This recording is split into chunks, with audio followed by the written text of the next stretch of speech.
साथियों सलाम, नमस्ते, सत श्री अकाल और जय भीम जोहार। साथियों, पूरे दुनिया में अगर कहीं क्रांति हुई है, कहीं बदलाव हुआ है तो उसके कारण युवा बने। और झारखंड में एक बड़ा बदलाव इन दिनों नहीं, मैं कहता हूं कि 1.5-2 साल से, जिसने वाया रांची सिल्ली से लेकर दिल्ली तक को हिला कर रख दिया। एक ऐसा नौजवान जो बिल्कुल गांव जवार से निकला, एक ऐसा नौजवान जो किसान गरीब परिवार का था, एक ऐसा नौजवान जिसने जब आवाज लगाई तो उसके पीछे युवाओं का काफिला सा चल पड़ा। साथियों, बिल्कुल सही समझ रहे हैं। मैं बात डुमरी के नए नवेले विधायक, रिकॉर्ड मतों से जीते टाइगर जयराम महतो की कर रहा हूं। एक उर्दू का शेर है दोस्तों कि मैं कहां रुकता हूं वर्ष फर्श की आवाज से, मुझको जाना है अभी ऊंचा हदे परवास से। तो हमारी दुआएं हैं, हमारी हसरत है, हमारी कामना है कि टाइगर जयराम बहुत दूर तक जाएं और इस राज्य की, इस सूबे की अगुवाई करें। हमारी यही चाहत है। इसी चाहत के साथ मैं अभिनंदन करता हूं, जोहार करता हूं जयराम बाबू आपका। जी जोहार। जयराम जी, मैंने ये कहा कि बदलाव जो है युवाओं ने लाया पूरी दुनिया में। आप क्या रक्षा की बात कर रहे हैं, क्या अपने देश में भगत सिंह, जिनको आप आइडियल मानते हैं, और भी जितने क्रांतिकारी हैं, उन लोगों ने, तो उन लोगों से आपने कौन ऐसे टिप्स सीखी और उसको अपने झारखंड के संदर्भ में किस तरह उतारने की कोशिश की कि आपके पीछे वो जो एक धड़ा था, एक राय के दौर में था, विनोद बिहारी बाबू के दौर में था, उस दौर की जो भावनाएं, उस दौर के जो जज्बात से लबरेज जो लोग, नौजवान, वो पीढ़ी तो पुरानी हो गई, नई पीढ़ी आपके साथ चल पड़ी, क्या कारण रहे? देखिए, भगत सिंह कहा करते थे, क्रांति विचारों की धार से चमकती है। जी। अगर आपके विचार सशक्त होंगे, अगर आपके विचार मजबूत होंगे तो क्रांति मजबूत होगी। तलवार की धार से उत्पन्न क्रांति कुछ कालखंड तक रहती है, कुछ समयावधि तक रहती है, लेकिन विचारों की शान से चमकने वाली क्रांति बहुत लंबे समय तक और एक लंबे विचार के साथ टिकती है और आगे तक जाती है। तो लिहाजा हमारी जो ये संघर्ष की परिपाटी रही वो विचारों से उत्पन्न हुई और लगातार उस पर हम लोगों ने काम किया।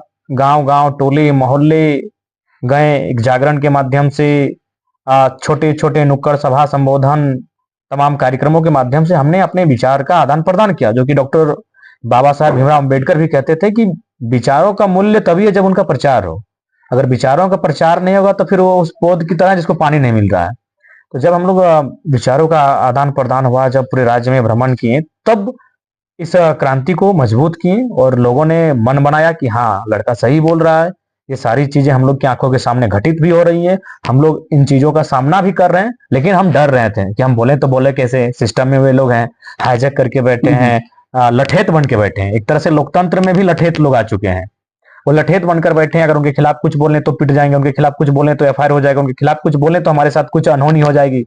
तो ये लड़का कम से कम हमारे हक के, हमारे हिस्से की लड़ाई लड़ रहा है, हमारे हक के बारे में बोल रहा है, अकेले बोल रहा है, निडर होकर बोल रहा है, बेधड़क बोल रहा है। इसका सहयोग करना चाहिए। कम से कम पर्दे के पीछे से ही सही इसको सहयोग कर देते हैं, क्योंकि आज अगर इसको सहयोग नहीं करते हैं तो हमारी आने वाली पीढ़ी तबाह हो जाएगी। तो फिर लोगों का समर्थन जुटा, उनका आशीर्वाद, उनका प्रेम जुटा और राजनीति में आगमन हुआ।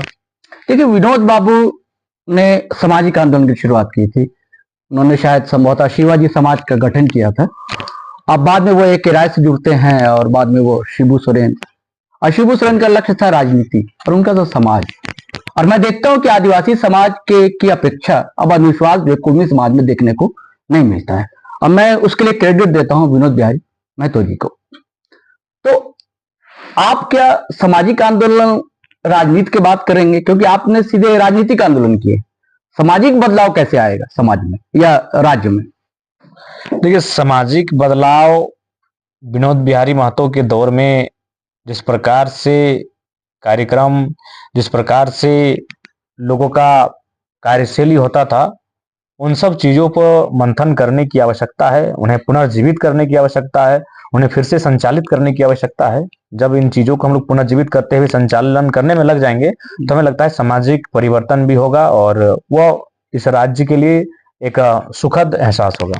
आप विचारों की बात कर रहे थे, भगत सिंह की बात कर रहे थे, तो देखिए विचार जो होते हैं या तो दक्षिण होते हैं, है ना, या तो वाम होते हैं।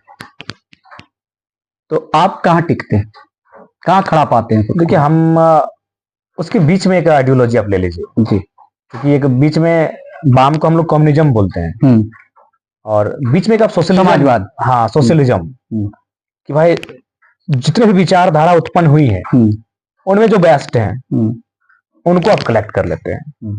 कोई पुराण पढ़ता है, कोई कुरान पढ़ता है, कोई गुरु ग्रंथ पढ़ता है, तो उनमें से आपको जो सबसे बेस्ट लगे, जो अच्छी बातें हैं, जो सबसे अच्छी लगे, अच्छी तो होगी ही, जब धार्मिक ग्रंथ हैं तो नो डाउट, जो सबसे बेस्ट लगे उनको आप कलेक्ट कर लेते हैं और फिर एक नई आइडियोलॉजी को स्थापित करते हैं। तो अगर उस तरह का बात आएगा तो हम चाहेंगे कि ये लेफ्ट और राइट के बीच एक सेंटर होता है, एक मिडिल पॉइंट होता है, तो उसे उन दोनों विषयों से एक निचोड़ निकालकर एक मिडिल तैयार किया जाए और उसके साथ आगे बढ़ा जाए। किसको आदर्श मानते होंगे अगर मैं झारखंड के संदर्भ में पूछूं तो? देखिए, जब भी झारखंड की बात आएगी तो विनोद बाबू रहेंगे।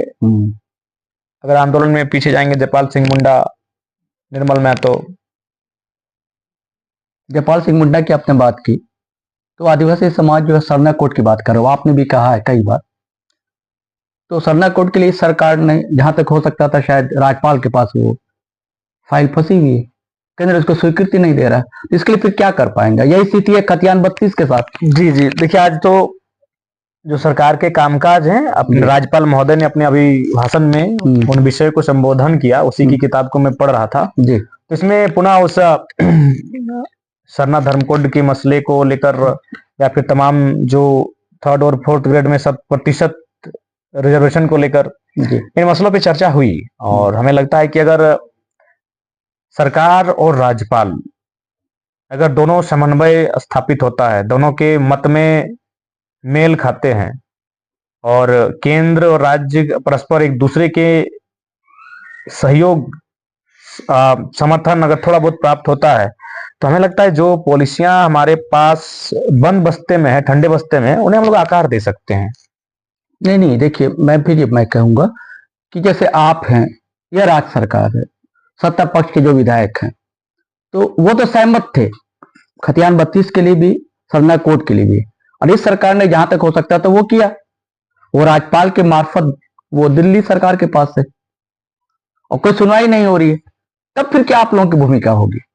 देखिए, ऐसे में पूरे सदन की भूमिका होगी, विपक्ष के भी जो साथी हैं, पार्टी से ऊपर ये राज्य है, पार्टी से ऊपर इस राज्य की भावना है, राज्य के लोग हैं, उन्हें भी इस नीति के पक्ष में खड़ा हो जाना चाहिए और अपनी ही सरकार पर ये दबाव कहिए, अनुरोध कहिए, इस कार्य को बाध्य करना चाहिए। नहीं, देखिए विपक्ष में जो है भारतीय जनता पार्टी है, ये सर्वविदित है कि भारतीय जनता पार्टी में बाहरी लोग की संख्या अधिक है।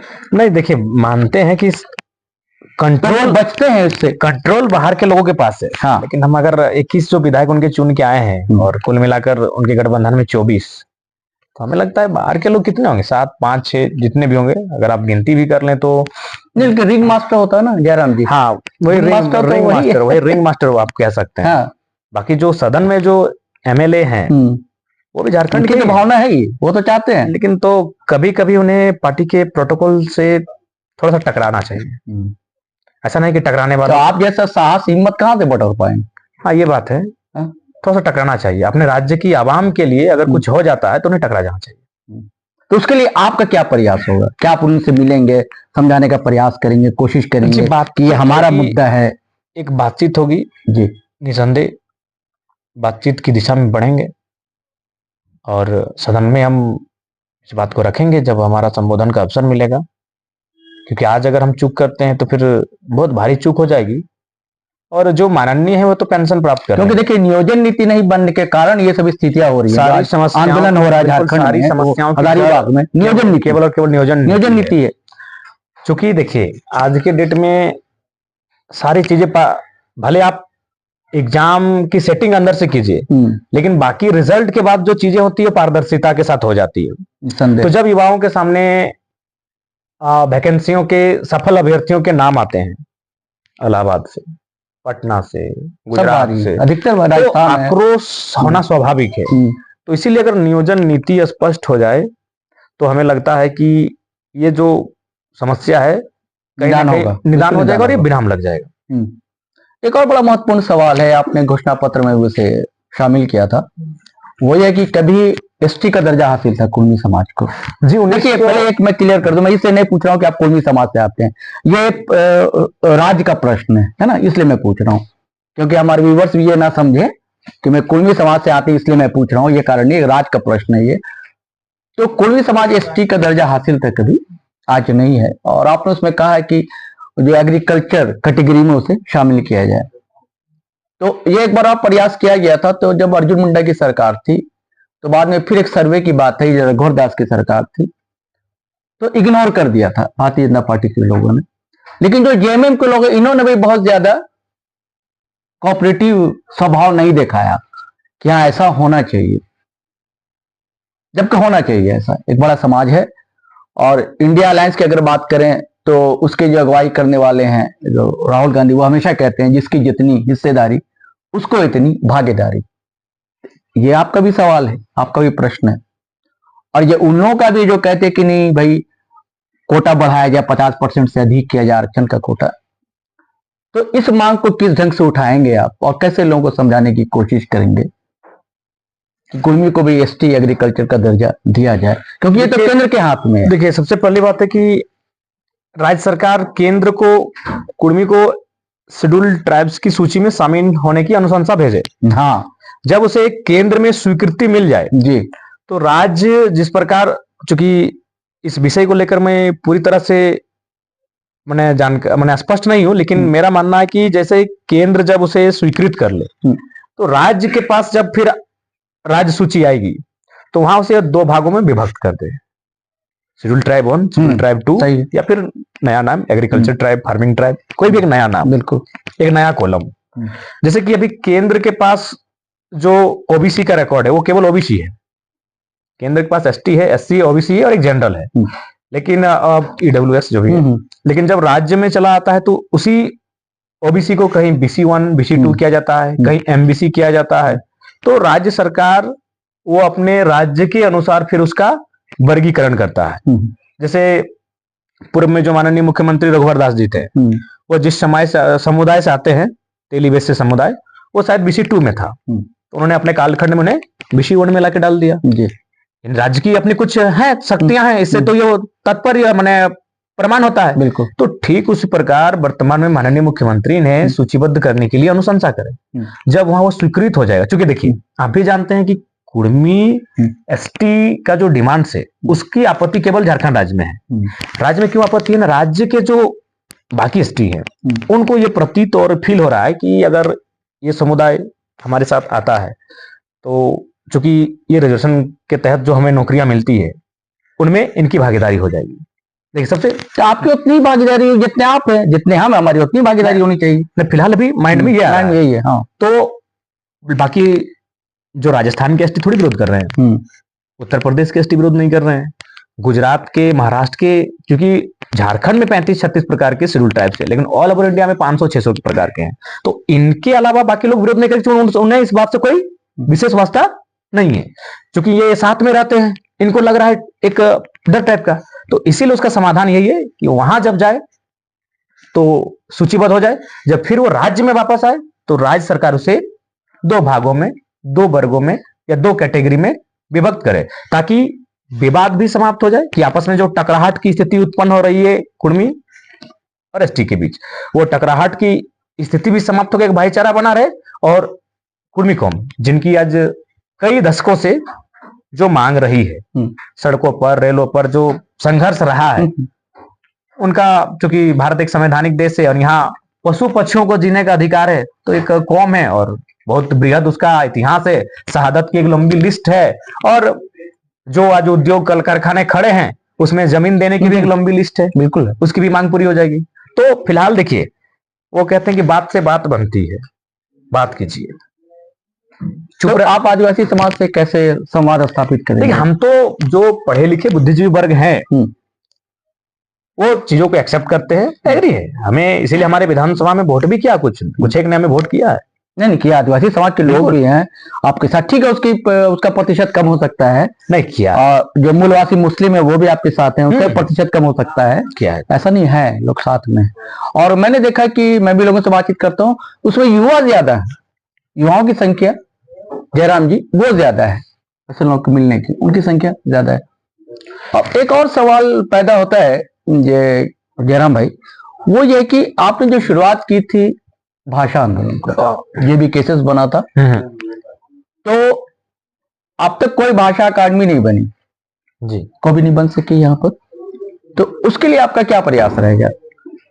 देखिए मेरा मानना है कि भाषा का एक बहुत महत्वपूर्ण रोल होता है किसी भी संस्कृति और सभ्यता के विकास में। तो आप भाषा को इग्नोर नहीं कर सकते हैं। आज हमारे लोग अगर पिछड़ रहे हैं तो उसमें कारण है कि आप हमारी भाषाओं से हमें दूर कर रहे हैं। आज हमने भोजपुरी झारखंड के लोगों ने सीखना क्यों प्रारंभ किया? ना अपने उद्योग में, कल कारखानों में जो काम करने वाले लोग थे वो भोजपुरी बोलने वाले थे, यानी रोजगार। अगर आप रोजगार से भाषा को जोड़ के नहीं रखते हैं, देखिए आज जो चीज है फैक्ट उसको मानना होगा, तो खुद लोग अपनी भाषा से दूर होते चले जाते हैं। तो रोजगार का मतलब है अभी फिलहाल एग्जाम, प्रतियोगिता की पूरी दुनिया में बात होती है जयराम भाई कि भाई मातृभाषा में पढ़ाई होनी चाहिए, बिल्कुल की पढ़ाई भी होनी चाहिए और प्रतियोगिता की परीक्षाओं में भी परीक्षा भाषा में लेनी चाहिए। इससे वो रशिया जो अपनी भाषा के बूते आगे है, जापान अपनी भाषा के बूते आगे है, चाइना अपनी भाषा के बूते आगे, तो हमारे यहाँ ऐसा क्यों संभव नहीं हो पाता है? देखिए इसके पीछे कारण हमें यही लगता है कि अगर यहाँ के लोग सशक्त होंगे तो यहाँ के संसाधनों में, यहाँ के संपदाओं में वे मालिकाना हक रखेंगे। और कुछ लोगों को ये नागवार गुजर रहा है कि भाई ये जंगलों में, पर्वत पहाड़ों में रहने वाले भूखे नंगे लोग अब मालिकाना हक रखेंगे खनिजों पे, ये नागवार गुजरा है। नहीं, क्यों नहीं रखेंगे? हम यहाँ के रहने वाले हैं, हम निवासी हैं, तो वही उनको नगवारा गुजरा है। और जिस कारण ये इस राज्य की जो पॉलिसियां हैं, इस राज्य के जो डिमांड्स हैं, उन्हें चाहते हैं कि उस दिशा में आगे ना बढ़े जिस दिशा से आगे बढ़ने से यहाँ के मूलवासियों को फायदा और लाभ मिल सके। नहीं, फिर भाषा पे लौटता हूँ। तो भाषा के लिए आप क्या करेंगे? अकादमी की स्थापना नहीं हो सकी है, या जनजातीय भाषा विभाग है, बहुत जर्जर स्थिति में है, बिल्कुल बहाली नहीं हो पाती। कई कॉलेज वहां अपने देख लीजिए, कॉलेज तो होंगे हमारे, नहीं कॉलेज में बहाली नहीं होती है जनजातीय भाषा या क्षेत्रीय भाषा के लिए, विश्वविद्यालय अडॉक रखे जाते हैं पढ़ाने वाले। विश्वविद्यालय में भी ये समस्या है, विनोद बिहारी महतो विश्वविद्यालय में भी समस्या है, कोल्हान विश्वविद्यालय में समस्या है, विनोबा भावे में भी स्थानीय भाषा की पढ़ाई ना के बराबर है। बिल्कुल। तो अभी इसलिए हम लोग का वहां पहल होगा कि विश्वविद्यालय से लेकर प्राइमरी तक, प्राइमरी से लेकर विश्वविद्यालय तक झारखंड के जो लैंग्वेज हैं उन्हें प्रमुखता के साथ पढ़ाया जाए, पठन के कार्य में सम्मिलित किया जाए और नियमित शिक्षकों की, प्रोफेसरों की बहाली हो। इससे क्या होगा, वो बहाली भी 100% राज्य के पास रहेगी और जब उस भाषा में पढ़ के वो आगे जाएंगे तो इस राज्य में वास्तव में उन्हें अपने राज्य के होने का आभास होगा। इस बार व्यक्तिगत सवाल है जयराम बाबू, वो ये है कि क्या कभी सपना देखा था कि विधायक बनूंगा? नहीं। कैसे परिस्थितियां कैसे बनती गई? देखिए ये तो एकाएक बुस्टअप हुआ, एकाएक रातों रात कोई नहीं स्टार निकल जाता है, वो फटा पोस्टर निकला हीरो। तो एक अचानक पोस्टर फटता है, एक हीरो निकल आता है। ये अचानक एकाएक हुआ। हम विधायकी के बारे में तो खैर सवाल ही नहीं, आप कैसे सोचेंगे? आप मेरे आने के बाद लड़के सोचेंगे। नहीं, जिला परिषद के लिए कोशिश थी आप? नहीं, वो जिला परिषद का अलग विषय है, पंचायत का चुनाव वो बहुत डिफरेंट चुनाव होता है और अभी हमारी कोशिश नहीं थी। अच्छा। जब हम अच्छा देखें, वो बता रहे हैं उसकी कहानी क्या है कि कुछ मीटिंग्स में हम जाने लगे, काफी कम आयु में मीटिंग में 9वीं 10वीं क्लास, और मीटिंग में जाके सुनने लगे। तो बीच में जब लोग बात करते हमें बोलते कि अगर अनुमति है ऐसे हाथ खा के तो हम भी कुछ बोलना चाहते हैं। तो जब बोलते थे तो बड़ा लोगों को एक बार एक जुम्मन शेख और अलगू चौधरी की कहानी है 6ठी क्लास में है ना, तो वो बारी बारी से उनका बैल का मामला आता है, फिर उनकी बूढ़ी चाची का मामला आता है। तो वो एक पंच का काम करते हैं, तो बोलते हैं भाई जब हम पंच हैं तो उस समय दोस्ती नहीं होती है, दोस्ती से ऊपर ये पंच का पद होता है। तो यही कहानी हम कहीं सुना दी है, तभी एग्जैक्ट याद नहीं आ रहा है। और एक घटना था, कोई एक स्त्री को लेकर मामला था, तो उसने भी हमने बड़ा भयानक स्टेटमेंट अपना बोला था कि नदी और नारी जो होती है वो सदैव पवित्र होती है, ये हमने है, हम थे उस समय 9वीं क्लास में, लेकिन ये था आपका ग्रेजुएशन में कोई चैप्टर था, तो उसमें कोई एक स्टोरी थी, उस स्टोरी को हमने अपने तरफ से इंक्लूड करके ये बात को रखा था। तो लोगों को मेरे शब्द, मेरी आइडिया आज के यार 9वीं 10वीं क्लास का लड़का ये जबरदस्त बात रख रहा है। तो जब हम 2010 का जो चुनाव हुआ था उसमें हम इंटर क्लास में थे और मुखिया का चुनाव हो रहा था, तो कुछ लोग आए हमारे पास कि आप मुखिया के चुनाव लड़िए। बोले नहीं, उसके लिए 21 साल उम्र होना चाहिए। मैंने टैलेंट मेरे में था, जो मेरी जो प्रतिभा थी वो बचपन से इतनी थी कि लोग, हम 15वें मतलब 2010 यानी 94 मेरी आयु, तो 15 साल की उम्र, 15 साल की उम्र और फर्स्ट ईयर का स्टूडेंट, 10 पास करके कॉलेज गए थे और पंचायत चुनाव हो रहा था।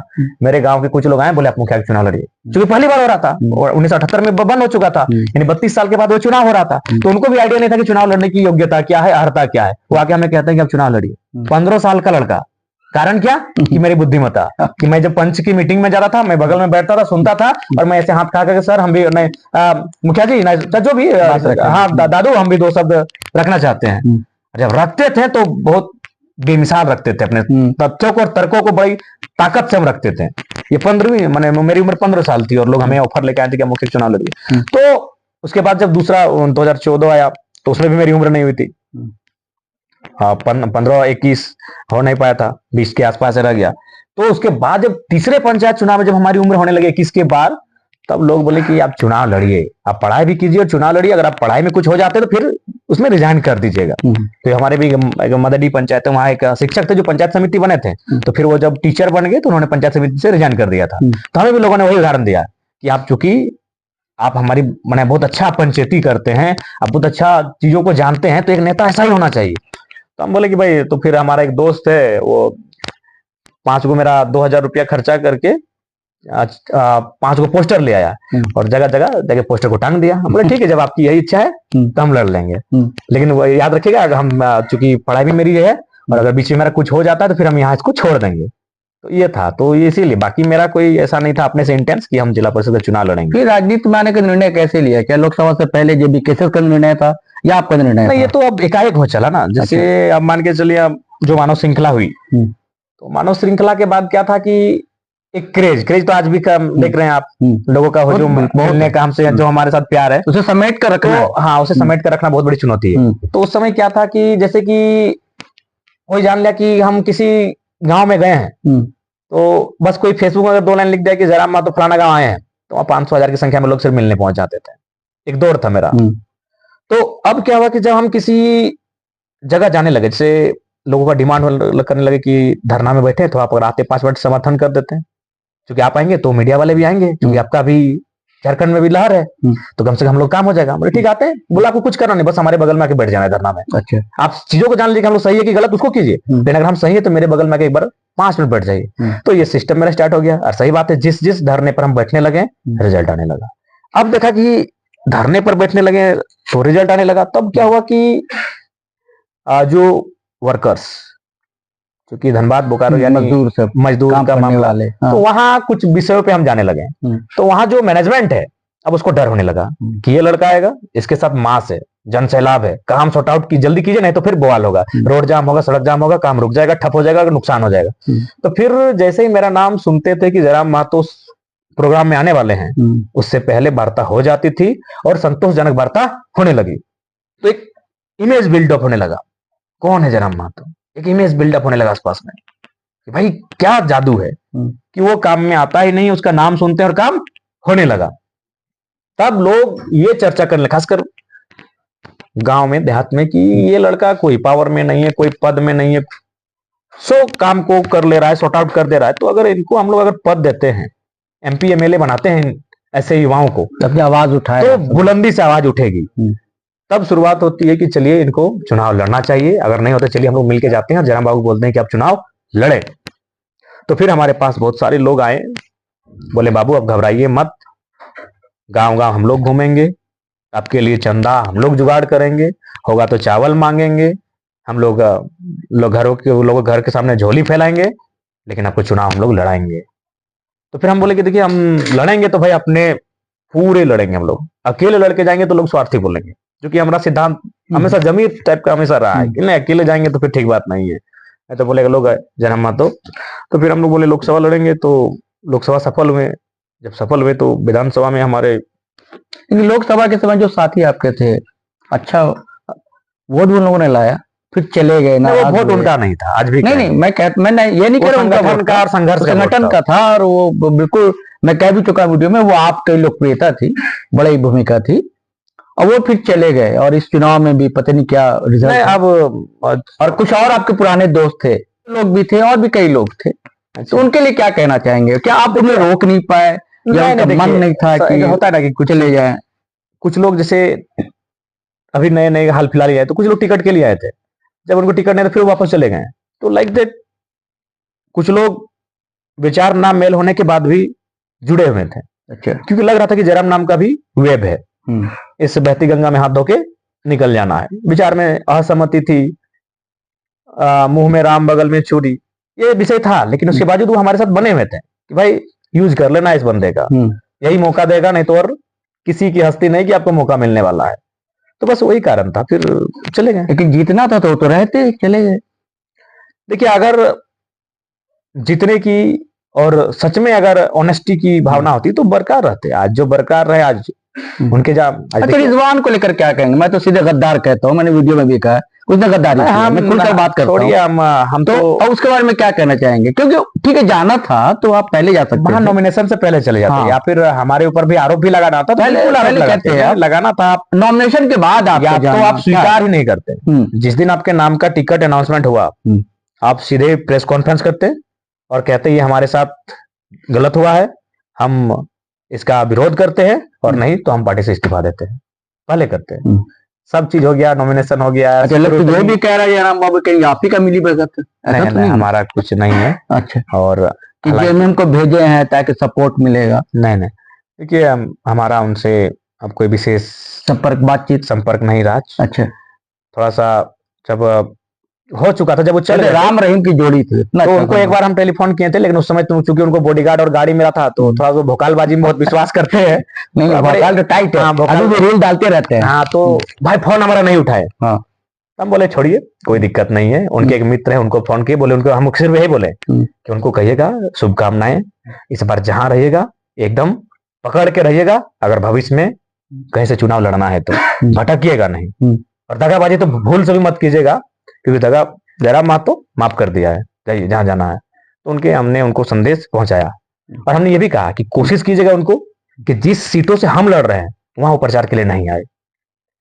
कि पार्टी भले बीजेपी कांग्रेस होती है, लेकिन कुछ कहीं कहीं डुमरी आए थे, रिजवान आए थे, कुछ नेताओं के वर्मा भी आए थे, और आके बहुत आँव खाँव भी बोले। तो हमने उनको एक संदेश दिया था कि ठीक है, जो उन्होंने किया उनका निर्णय वो अपना व्यक्तिगत है, लेकिन प्रयास कीजिएगा कि रिश्ता बना रहे, तो आप हमारे 2 विधानसभा में कतई नहीं आइएगा। आप संथाल संभालिए, कोल्हान संभालिए, आप जहां जाना है, आपका 81 सीटों में आपके प्रत्याशी हैं गठबंधन के, जाइए एकदम प्रचार खूब कीजिए। लेकिन महाशय को कुल्हाड़ी मारना था। एक चीज और देख रहा हूँ जयराम जी, वो ये कि आपका दिल ऐसा है कि आप हर जगह दौड़े चले जाते हैं, लेकिन आप ऐसा कैसे संभाल पाएंगे? हर विधानसभा में आप जाएंगे, सोचेंगे कि जनता दरबार लगाऊं, तो एक मनुष्य का एक मानस है ना, शारीरिक क्षमता भी है, मानसिक क्षमता भी है, तो आप क्यों कोशिश नहीं कर रहे हैं कि जहां जाके आपके उम्मीदवार थे वो उस रोल को निभाएं, उस भूमिका में आए? ऐसा देखने को नहीं मिल रहा है, हर जगह आप दौड़ रहे हैं, सुंडी आप जा रहे हैं, तो क्या चंद्र क्यारी आप जा रहे हैं, तो ठीक है, वहां जनता दरबार लगा रहे हैं, तो ठीक है। देखिए, वहां हम लोग प्रयास कर रहे हैं कि हमारे जो साथी हैं वो कार्य को देखेंगे और उसी दिशा में हम लोग आगे बढ़ेंगे। अच्छा, मीडिया पैसा सब बांटेगा, हम पर लोग बड़ा आरोप लगाया भाई, नहीं कि आप तो पैसा लेकर बात कर रहे हैं, आप आपको जानते तक नहीं थे, बता तो रहा, हमको लगा कि आप उत्तर प्रदेश बिहार तरफ के हैं। पहली बार मिला, इतना चेहरा जो है झारखंडी चेहरा कहाँ लग रहा है, हम लगा आप उत्तर प्रदेश बिहार तरफ के। आज मिलने के बाद लग रहा है, हाँ सही, आज मिले बेटा है आज। हमें तो हम आपको तो जानते तक नहीं थे, और हमको लोग अभी इस पर नहीं कहूंगा, आपको ऑफ द लाइन बताऊंगा, आपको लोग मैसेज करना, हमको फोन करना, है ना? हाँ, ये तो है कि भाई पैसा लेकर वो आप काम करे भैया। तो हमने कहा पब्लिक जान जाए भैया जयराम बाबू ने कितना हमको पैसा दिया। नहीं, हम आपसे मिले तक नहीं है ना, हम आपको जानते थे। आज के बस केवल आपका कभी यूट्यूब खोलते थे तो आपका वीडियोज दिखता था जो आप एक्सप्लेन करते थे, उस पर समीक्षा करते थे। तो हमको लगा कि आप शायद उत्तर प्रदेश या बिहार से होंगे, हमको ये भी नहीं मालूम था कि आप रांची झारखंड से हैं। तो डिस्कस ठीक है साथियों, अब आज्ञा इजाजत दीजिए। जयराम भाई ने सारी बातें खोलकर रखी हैं, रखने की कोशिश की है, और हमने भी खुलकर बात की है। आपको अच्छा लगे तो जरूर आप लाइक कमेंट करेंगे, और दोस्तों सब्सक्राइब कर लेंगे, हमारा चैनल ज्वाइन कर लेंगे। जय हिंद, जय जोहार, जय भारत।